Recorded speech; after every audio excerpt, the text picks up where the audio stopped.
Hello, everyone. Welcome to the latest episode of the Creative Confidence Podcast. I'm Colita Stafford, a partner at IDEO. We always have conversations with special guests on creativity, leadership, innovation, and growth. As you're joining today, I welcome you to note in the chat where you're calling from. And to let you all know, we open up the last part of our portion to questions. So think about them and you can add them in the chat. I am thrilled today to welcome two guests, Steve Schwall and Jan Rod. Hello. Hello. And welcome, everyone. So we've got folks from Minnesota, Peru, Melbourne. Jan, where are you at today? I am based in IDEO, Tokyo. And Steve, how about you? Where are you joining from? And I'm calling in from the suburbs of Chicago. Very nice. So it matches the international audience we have joining us today as well. Today, we're going to be talking about the future of transportation, specifically how you design and prototype for it. Steve and Jan have decades of experience working in the transportation and mobility space. So as a warm-up to both our guests and to all of you joining, I would love to hear, when you think about the future of transportation or the future of mobility, what do you hope to see? What do you wish for? And I'd love to have you put things in the chat. And Jan, I'm going to come to you first. What do you hope to see?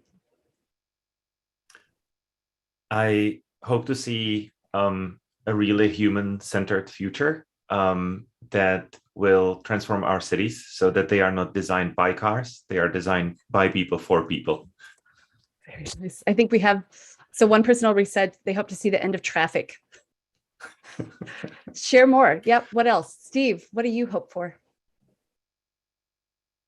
Well, I think Jan stole my answer, which maybe isn't surprising given our backgrounds. But I also think that to build on that, designing systems that are really centered around people and walking and getting around as a human rather than thinking about technology and bits and bobs moving around our cities. Yeah. So you both mentioned some human themes. Some of the other ones that are coming up in the chat include end of pollution or more sustainable solutions and just more accessible everyday solutions, which I think speaks to what you both are passionate about, is they really need to work for humans. Yeah. So let me give a proper intro to Steve. Steve is a partner and executive director of mobility, again, out of Chicago.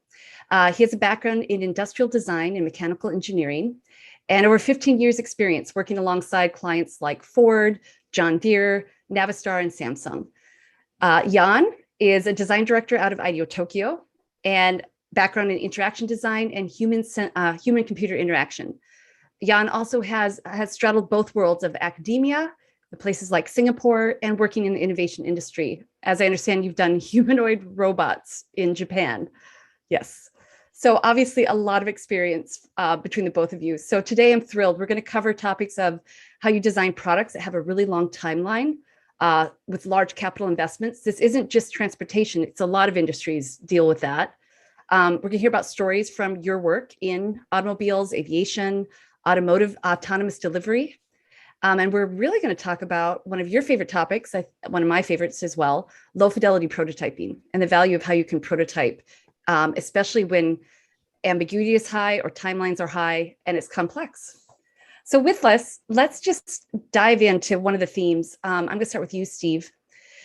You both have worked in some of the world's largest transportation companies. And a lot of those times, those timelines are 5 to 10 years towards a future that doesn't exist yet. What are the unique challenges, Steve, to working in industries that have such extended timelines? Yeah, well, I think anytime you're looking at a really long development timeline, and as you mentioned, when we're talking about building a car or a plane or a new train line, that can be 5, 10, even 20 years of time spent on development and building that out. Yeah. A lot of things can change over that time. So customer needs and behaviors can evolve. The context can change a lot, whether that's regulations or technology or what people are surrounded by. I remember seeing cars hitting the market with the old style iPod docks after Apple had already switched over to a new type of connector. So other things move really quickly. And to that point, many parts of the mobility system also move much more quickly than that. So while I think some of the physical products take years and years to develop. They also have digital interfaces that can be updated, instantly, or services that can be developed much more quickly. So designing these long-lasting physical products that can adapt, but then also, other types of services and interactions that can accommodate old infrastructure. These are really interesting challenges. It's also, I think, an increasingly interconnected space, and so you can't just design a product in isolation. It has to be, maybe many years ago, if you were designing a bike, you could just focus on designing the bike. But now if it's a shared bike system, it isn't just about the bike, it's about all the other components of that system and the community that it interacts with. And lastly, maybe I just say that a lot of times change requires really big investments in this space. So with such long timelines, it's big investments. And so it's tough to make a big risk or try something very new. So it's really important to build confidence and build buy-in for these new directions. So, Steve, that's a lot of challenges you just summarized. So give us some ideas for how do we navigate that space? And I've heard both of you talk about there are some approaches you can use to approach work that has these long time horizons, a lot of interdependencies. Some things products might move over, multi-year timelines where software is just a few months. So you've mentioned before 4 kind of futuring techniques, and I'd love for you guys to share more about that. So Steve, I'm going to continue with you. Can you share, how do you approach this? Like, give me 2 examples of what the mindset or the kind of way that you approach working in that context. Yeah, I mean, so a couple things, and there's so many interesting ways of approaching the future, but one is to think about ways to talk to your future customers today. So this is, how do we get perspectives from people who are going to be like our customers in 10 years? So that could mean talking with someone who's just getting their driver's license, even though they might not be buying their first vehicle for a decade, because some of their behaviors are indicative of what a lot of future customers might start doing, the way they socially interact, or the technology, how they're interacting with technology. And these aren't one-to-one inputs. There's some sort of translation and synthesis, but it can be really inspiring as you think about the future to look to these potential future customers today. That's great. That's a great example. What else? Yeah, and the second one, I mean, related to this, is finding future behaviors that are already happening today. So this is, important things that are happening in other places or other spaces around the world that might be really relevant in the transportation industry 10 years out. So, for example, when we were thinking about the future of the truck in 10 years, we did research in places where our clients didn't even sell trucks or didn't even sell their vehicles, because there were really interesting behaviors happening there, like going to Estonia, which is a very digitally advanced society, and the way that people are interacting with technology, or going to China and seeing how really integrated digital platforms like WeChat are shifting how people behave, because those types of behaviors might be very important in North America, for example, in the future. Those are wonderful. I have someone in the chat saying too, like, what they hope for is things like widespread EV charging. Like, that is definitely an example of behavior that is happening today that will be part of our future. Yep. So Jan, let's come to you. What else do you think about? You've shared a couple others with me, approaches to how you think about doing this work that's so far out in the future. Well, I think we already mentioned it at the beginning, but the low-fidelity prototyping, which kind of aims at trying to cover as much ground as possible in our projects to really explore, right? So it's prototyping for exploration rather than for validation. And the low fidelity really kind of serves for us to both be able to move fast and be very kind of nimble and agile in our process, but also bring in the users and kind of give them the space to interact with the prototypes and change them kind of together. And I think we'll touch on that a little bit more later. And the final one was creating empathy for future experiences through those prototypes, right? So it allows us to get a glimpse of what that future might look like and experience it ourselves, right? So if we create this low fidelity prototype of, say, a car body or a car interior, we can sit inside that prototype and, kind of let ourselves be inspired by what the future could bring. And that in turn kind of, allows us to kind of bring these voices from the future into today. We, as Steve was saying, like talking to the future customers and then bringing that back and kind of communicating the story that the prototype tells. That's, I think, another very interesting technique that we are using. That's fascinating. So I'm going to pause here. And to your point, Jan, we will get more specific. I'm going to have you both share some stories, but let's just summarize these 4 approaches for how you might think about and design for the future. So we talked about talking to your customers of the future today, finding future behaviors that are happening now, prototyping them. And I'm really intrigued by this last one, creating empathy for future experiences. So let's get a little more tangible. Steve, I'm going to come to you, and I'd love to hear some of your stories to just help bring these themes to life. I understand you've done work with autonomous delivery vehicles. So can you tell us more about that?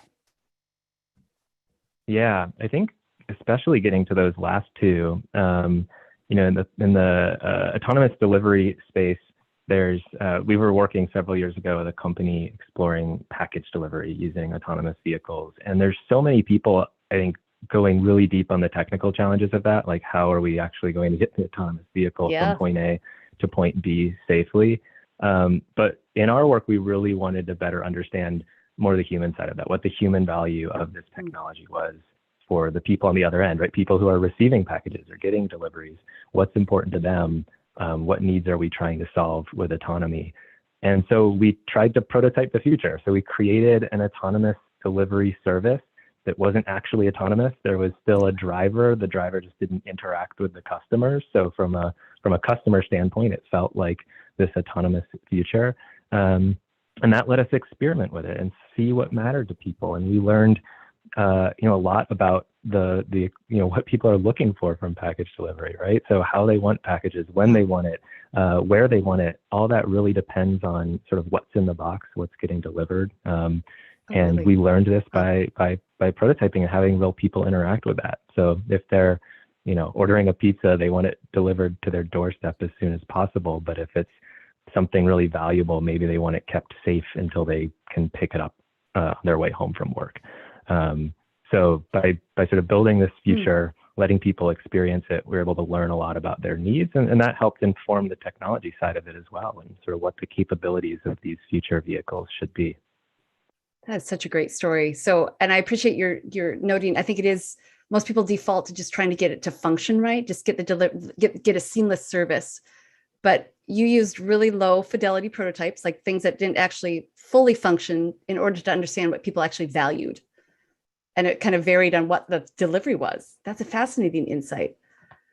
How about, let's go to you, Dion. I'd love to hear, I understand you've done work in the aerospace industry. So can you share a little bit about how a case study, examples of how you explore with questions in that kind of space?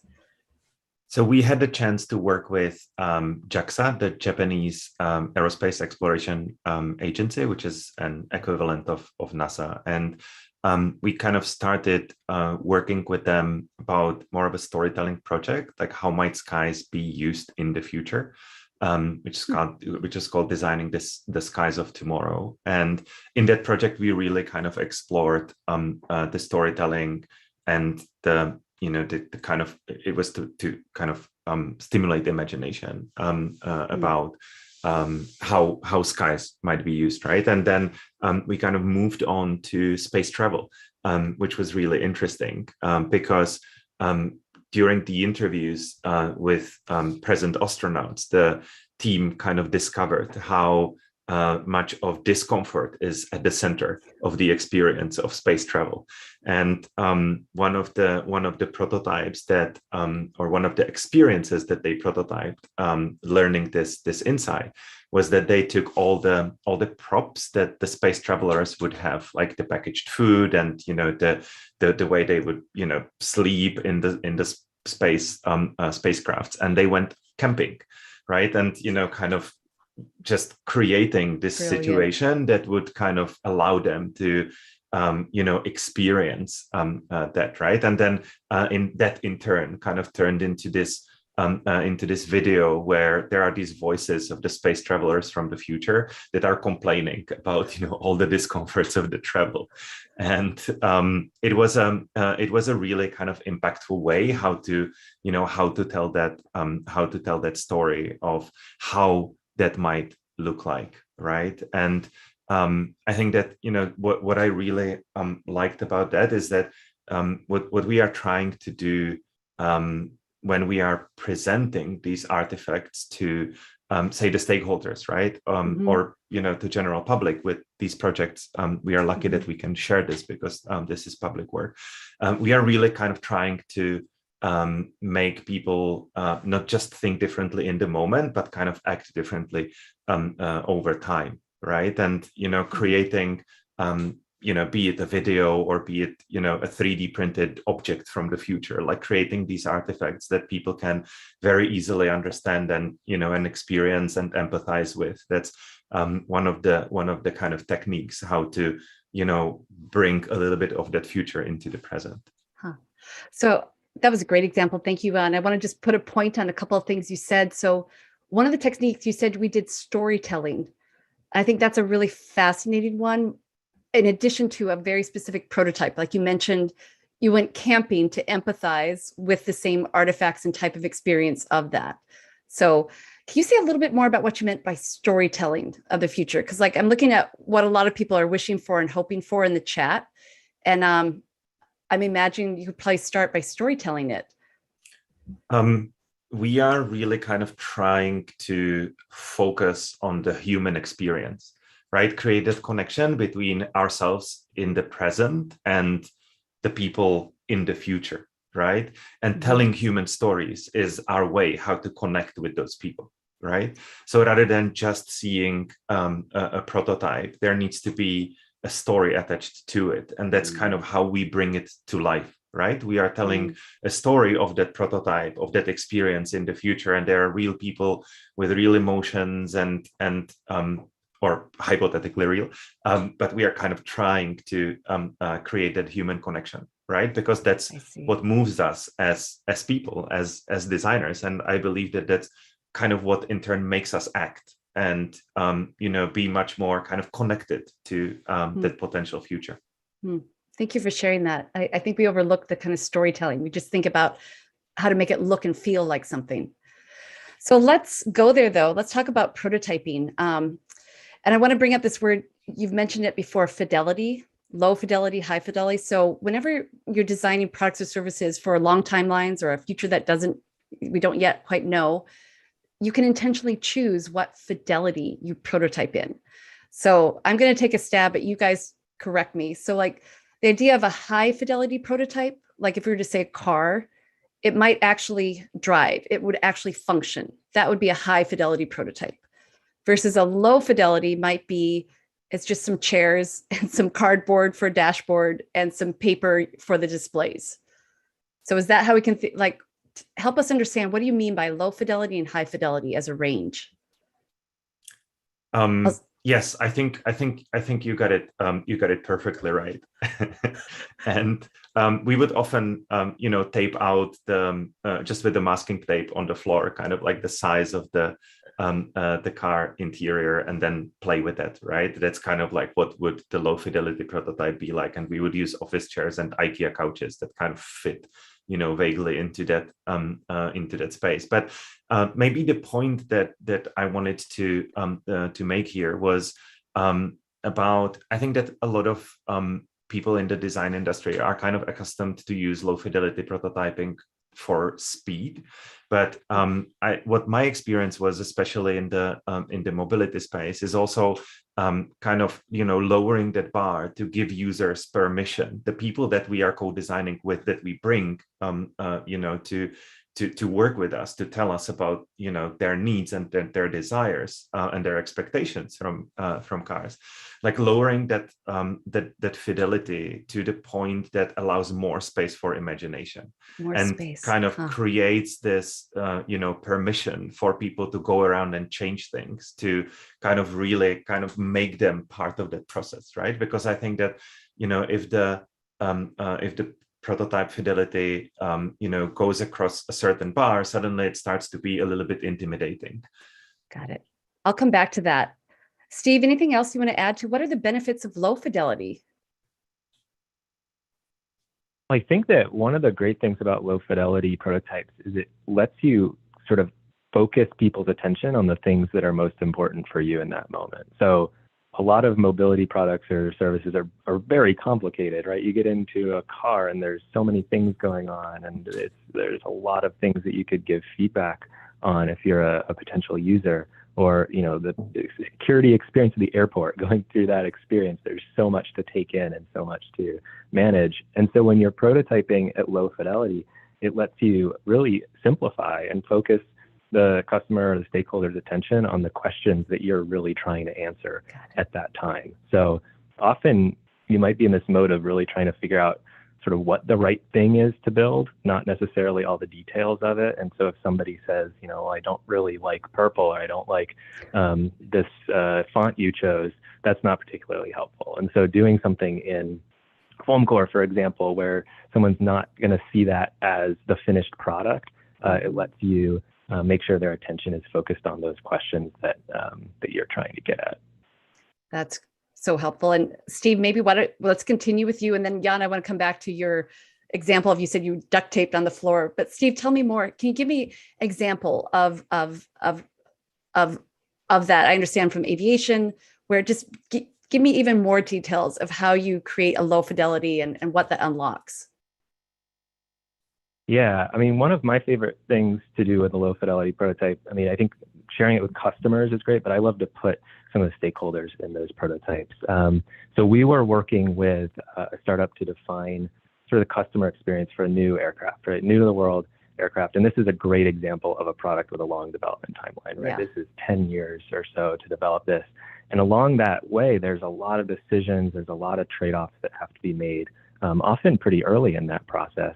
And so when we started working with a client, they were having a lot of conversations about, you know, important topics, important trade-offs. You know, how many passengers can we fit in this craft? Like, what, you know, what's the business model? And there were, I think, a lot of those conversations were happening in the abstract, and it was really tough to understand what the impact of those decisions would be for the user and for the traveler.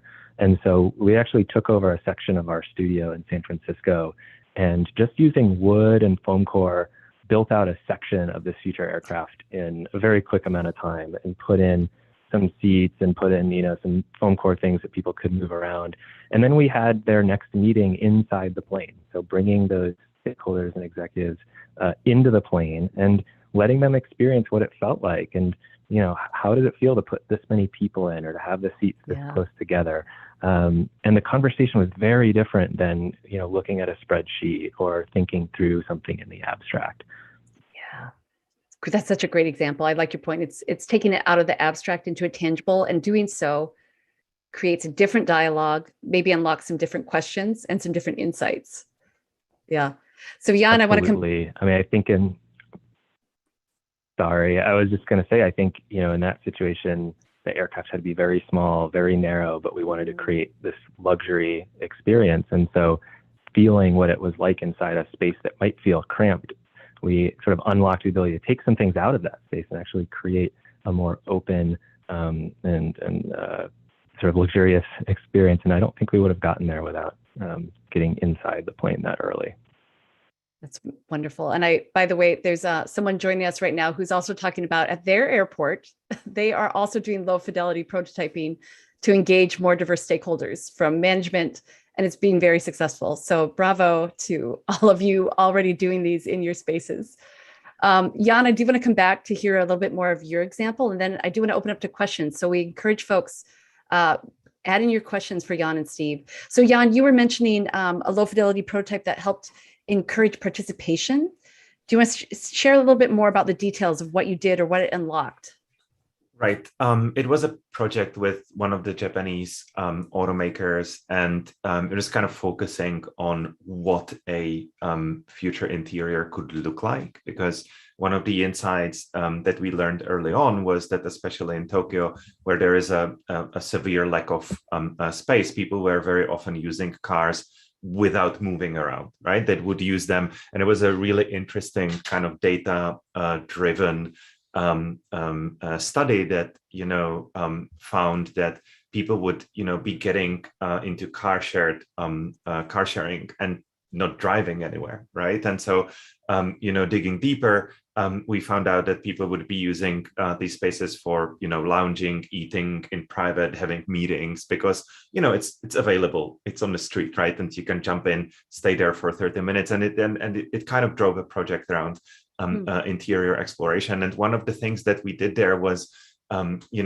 just really kind of bringing users in our space to this area where we would kind of tape out the interior, prepare the furniture, and kind of have them imagine different situation, how they might be using the car, and kind of arranging it. And then another twist to it would be that we would point the camera at that prototype and kind of capture what they were doing, and then we would recreate it in a much higher fidelity and bring them from that space to another kind of part of our studio where we would show them the higher fidelity, right? And it had this really kind of magical effect on people, that they would be like, oh wow, okay, this is amazing, right? That's what I just kind of did there with like chairs and tables, and here's a much higher version, a much higher fidelity version of that.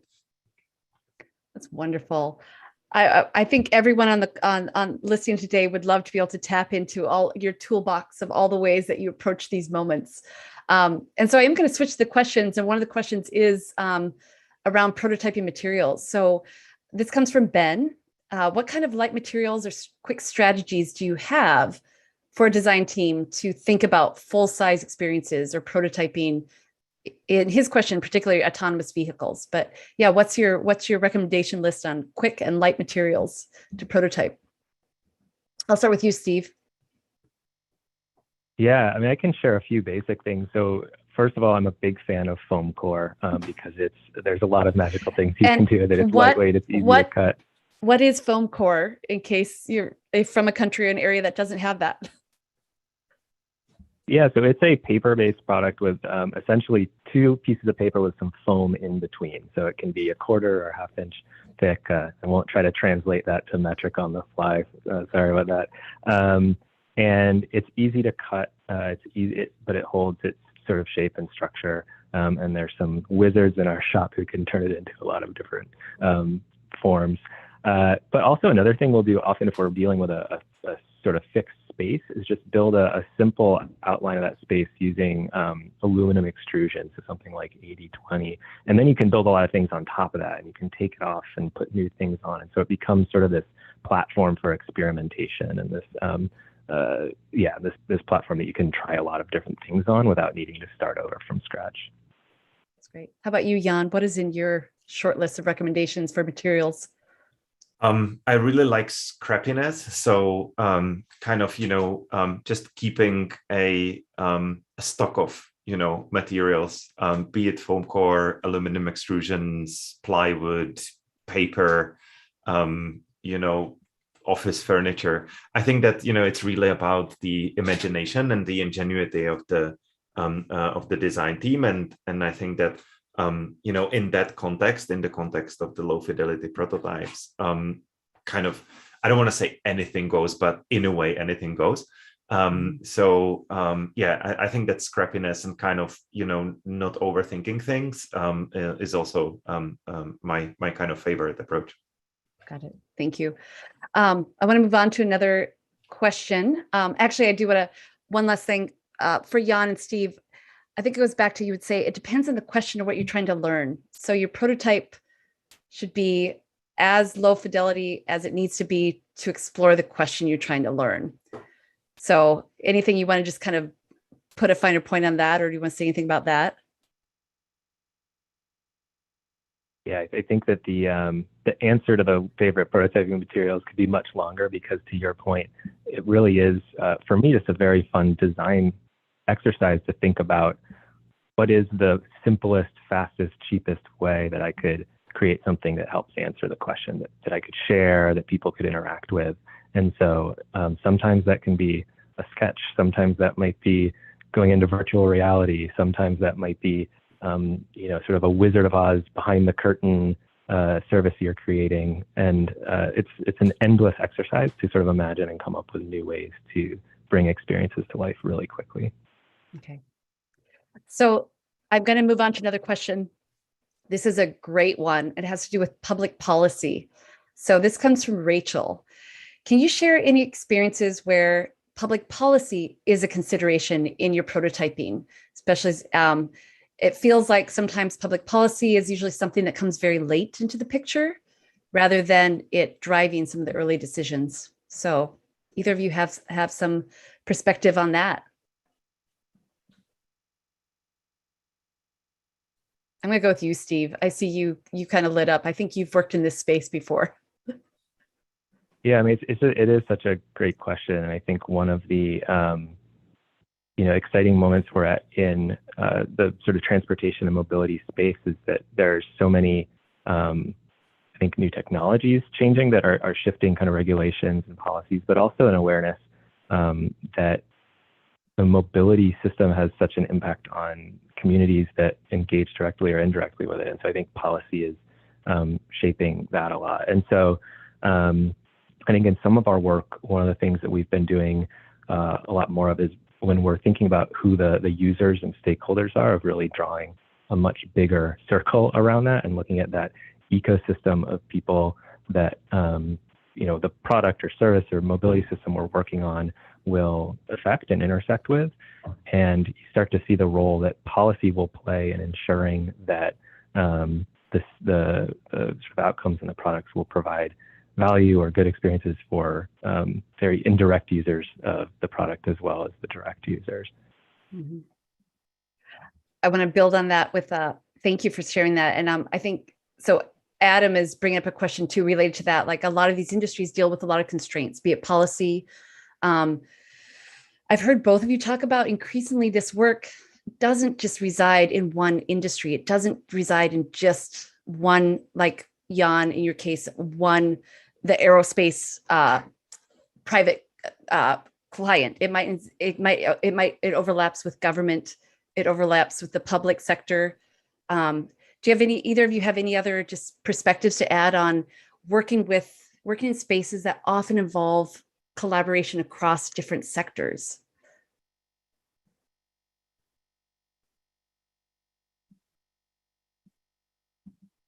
Well, I'll go to Jan.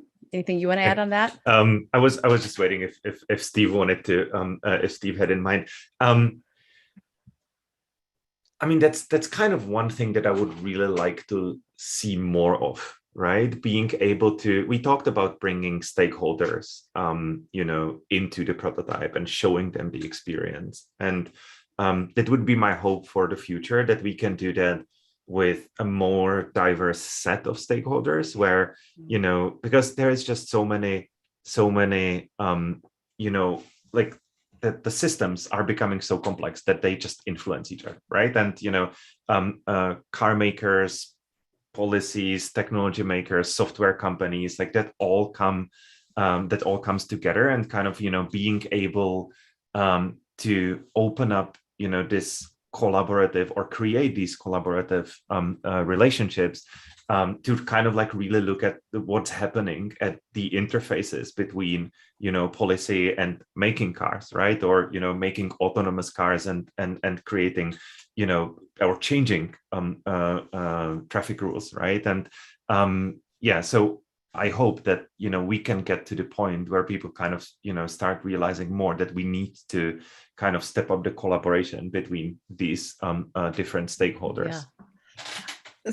So Jan, I'm going to keep you in this space for a moment, because we did have someone, Gloria asked, interested in the future as it relates to airspace and drones, which is exactly in that intersection you talk about. interested in what the future, of air corridors might mean for unmanned aerial drones and the latest thought leadership. Anything you have on that topic? I mean, that's one of the kind of reasons why organizations like JAXA come to us, right? Because they have a stake in that conversation, and they want to be able to imagine what the future possibilities might look like, right? And through that kind of drives their thinking about, well, what might be the rules that we need to create or change to be able to realize some of those futures, right?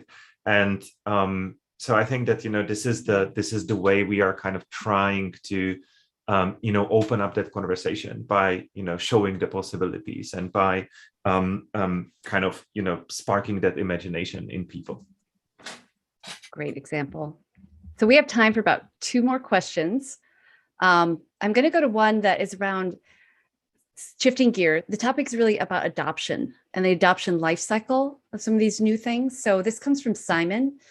Do you have any techniques you can use to help predict or manage the adoption life cycle, like where customers will change with new forms and it becomes more widespread from like early adopters to the masses? Any guidance on thinking about the adoption life cycle? Yeah, Steve, I see you getting ready. Yep. Yeah, I was just going to say there's been so many interesting places in automotive space I've worked in recently where that's been so important. I mean, electrification is a big one. We're understanding when are we going to hit that tipping point where that technology really becomes more widespread. And I think that the last couple of years have been really exciting from that perspective.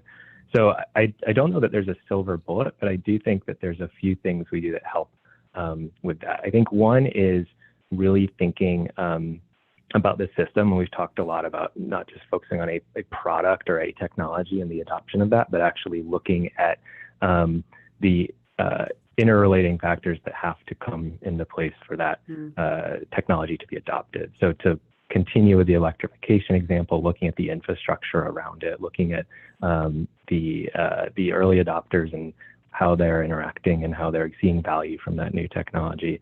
By looking at that systems view and considering a lot broader spectrum of factors for what needs to be true for this technology to really hit widespread adoption. I think that's one way that like a design-led approach can help answer that question. Okay, thank you for that. So the last one before we start to wrap up, Jan, I'm going to come back to you because it has to do with co-creation. So we have folks asking, how do you set conditions to motivate people to really engage in the co-creation process? So you named some things. Anything else you want to any other expert advice? That's a really interesting question. I think it's really about creating a safe space, for psychologically safe space for people to kind of come into those sessions with excitement and without fear, right? I think that a lot of this kind of type of stuff can be a little bit intimidating, right? There are people who are so-called experts in the room, and they are designers, and when you have a kind of like a regular person coming in, there is kind of perceived difference in power balance, right? And so we try a lot to kind of create this safe space and to really focus on making people feel comfortable and kind of like really working with them to kind of unlock that creativity, right? And and through that, and kind of like making them our partners and kind of helping them understand that we are doing the work in service of them, right? We are doing it for them, right? And so it's really about kind of being human-centered also in that prototyping process, in the co-creation sessions. That would be kind of my take on the question. I appreciate that. I think there's this default of things like transportation, because the stakes are so high and so complex. When bringing people to co-create, it's often a very high, like you said, a very high fidelity prototype, or a very very developed idea, which doesn't invite builds on it. And so this is another case for why lower fidelity, by nature of the materials and the kind of setting, invites a different type of conversation and participation. Yeah, it's very counterintuitive. Absolutely. And what I wanted to build on there, kind of going back to the point, prototyping to explore, prototyping for exploration, right? And kind of really, making people understand that, what we are interested in and what they are bringing to the table is their lived experience, right? It's not a design expertise. It's a lived experience that kind of creates that magic, right? Because they have been using those products. They have been using cars for years or for decades or other products, right? And they have this kind of innate understanding of, what needs to change. Yeah, thank you. Steve, any last builds on that? And then I have the last question for you both. I would just say that I've found that people are often just so excited to engage. So many times it doesn't take a lot to get them over that hump. I think whether it is making the opportunity to make somebody else's life better and, contribute their thinking, or to make their own life better and the products they use better. I think that oftentimes people are so excited to be heard and listened to and able to engage in that process. Well spoken. So thank you, everyone, for all your questions. I'm so sorry we're not going to be able to tackle all of them. We've been talking today with Steve Schwall and Jan Rod from IDEO and their expertise on the future of transportation. My last question for you two is quite simply advice you would have given to your younger self, given all the experience you've been through. As you think about that, I'm just going to wrap up for folks. Again, thank you so much for joining us. If you'd like to learn more about the themes discussed today, especially prototyping, we would love for you to check out our IDEO foundational course called From Ideas to Action. And you can learn more about that at ideou.com/ideas. And with that, let's talk about advice you'd give to your younger self. I might go to you, Jan, and then I'll have Steve, you take us home. I would probably focus on, as a younger designer, I very often kind of used to be obsessed with tools and obsessed with fidelity and kind of making things perfect. And I think that I would trade now a lot of those hours spent in front of, CAD or, UI prototyping tools for, practicing more storytelling and practicing more of this kind of empathy for users, which I think is what, really kind of deeply drives the design that we need to be doing. Wonderful. How about you, Steve?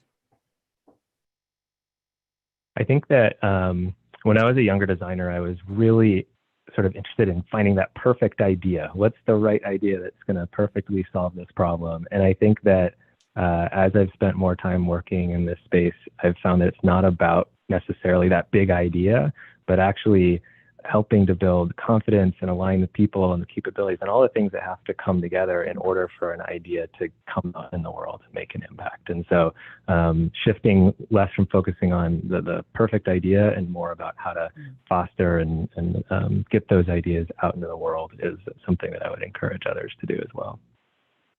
That's wonderful. Thank you so much. Thank you, everyone else, for joining. Again, we're talking with Jan and Steve today on the future of transportation and a lot around the value of low-fidelity prototyping. Thank you both for being here. And that's it for us. Bye, everyone.